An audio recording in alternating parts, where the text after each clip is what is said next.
Paalam na, aking kaibigang kalapati. Kahapon lang nung unang magkakilala tayo pero hindi ko akalain na makikita kitang ganyan ngayon.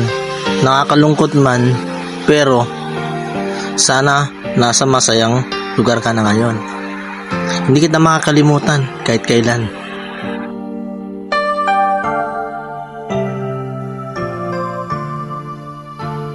Yung dito yung kanyang paa niya. Yan o, yan o. Pakita mo yung paa. Yan o, may ganyan siya sa paa. Mayroong may-ari nito, siguro baka naligaw to. Yan o. PA. Yan, dinagdagan ko yung pagkain niya. Binigyan ko pa siya ng tubig. Mukhang malayo pala lakbayin nitong kaibigan natin eh. Sige, kumain ka dyan. Magpakabusog ka para hindi ka magutom habang lumilipad. Diba? At sana makauwi ka sa iyong bahay.